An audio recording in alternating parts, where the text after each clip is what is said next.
Hello, growers. Want to boost your sales, reach new customers, and streamline your sales process, all from your home office? Ready Farmer One, my book, is your ultimate guide to making it happen. Imagine increasing your farm's revenue without ever spending a Saturday at the farmer's market. The book will show you how to create, design, and market an online farm store. Learn from real farmers sharing real stories about how they move their stores online, freeing up their weekends and increasing their sales. Get my book, Ready Farmer One, on Amazon and transform your farm business today. Talk to me a little bit. I know we were talking offline about it, but tell me about this magical, perfect, amazing, life-changing high tunnel that you have on the property there. Yeah, so I took the property over kind of seeing from the road, at 60 miles an hour. They had a nice 30 by 95 foot high tunnel. And so it had been put on the property with an NRCS equip grant, I believe, from the person who had bought the property a couple years previous. They had planned on doing something with it, and then nothing really amounted. So that was part of kind of the negotiation for the property, was knowing, hey, you have this high tunnel, it's got to be used. The NRCS certainly wants something done with the money that they put in. And so, hey, I'd like to grow on this land, grow in this tunnel. And then again, having not really stepped foot on the property until there was snow in the ground, which was still kind of mid February, early January, mid January. I wasn't aware of the flooding, and so the high tunnel was kind of put in a low spot on the property. I don't know whose call that was or how that came to be, but it, became quite the nightmare when you put in, was it probably 500 plus tomato plants in a high tunnel that quickly, in the early spring, it seemed like when I was getting some of the cool season crops in, it wasn't too bad, planting mustard greens and Hakurei turnips, and they're kind of like, oh, the soil's a little wet, after it rains, but it's not too bad. There's maybe a little standing water. And then once we kind of got to that flooding portion, I went, oh, it's under 2 foot of water towards the back of the high tunnel. Like Oh my muck boots, gosh. you're sloshing through. You're having to, are you walking in the walkways, and might as well, just take your boots off at that point. There's so much water. Or, again, just kind of time working the land. If I would have started the previous summer, hey, I might have known by the fall that this is a problem spot. But there was kind of no way to know, just kind of going in blind. And so now kind of my plan is to do a bit of soil working, because it is a high tunnel, and I think it has. And I've got some amount of tomato production out of it, but we had talked I know in the previous one about doing heirlooms. And because I really love heirlooms, and I think the market in this area is prime for heirlooms. And turns out a lot of my heirlooms went in this high tunnel that was underwater. And so if certainly if hybrids don't enjoy wet roots, hybrid or heirlooms definitely don't. Oh, So absolutely not. I think the only thing that kind of tolerated it was, this was also where I had planted a lot of my celery. And so, but I mean, even at some point it started getting that kind of chlorotic leaves and a lot of standing water.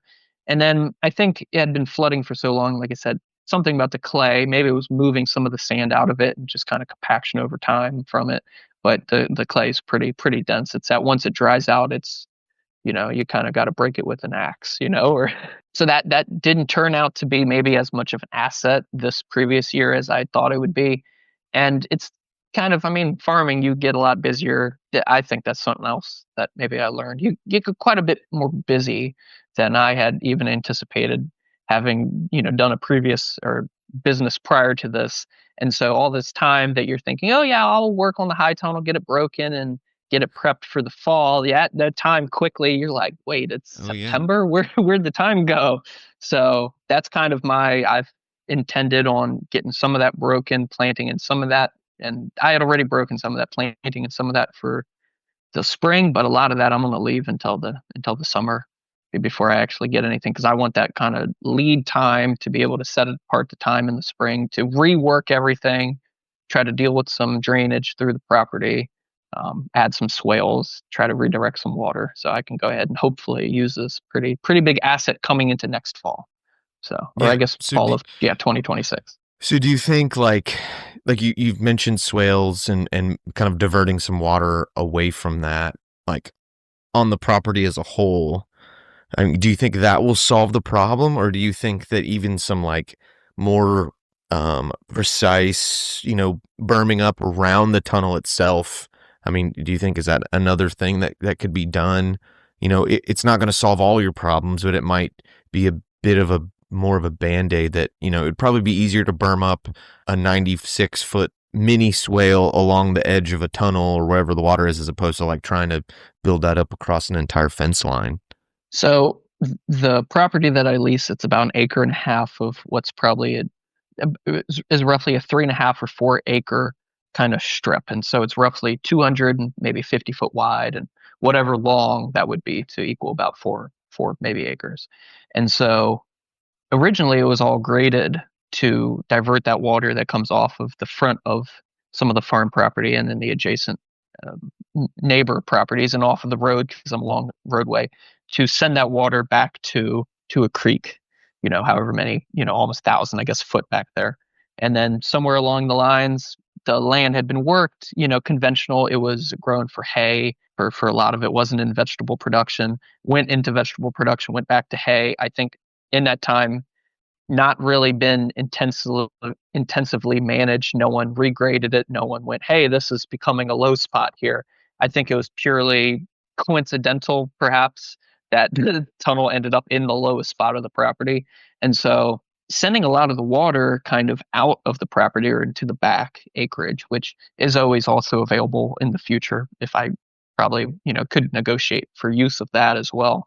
But I think that's kind of the plan. So it would be maybe a 200-foot long swale. So it's not, maybe the easiest now that the beds have been built, and of course you don't want to ruin your progress on the beds that you've already built, the Yeah. compost that you've gotten in the ground to bring in any heavy equipment.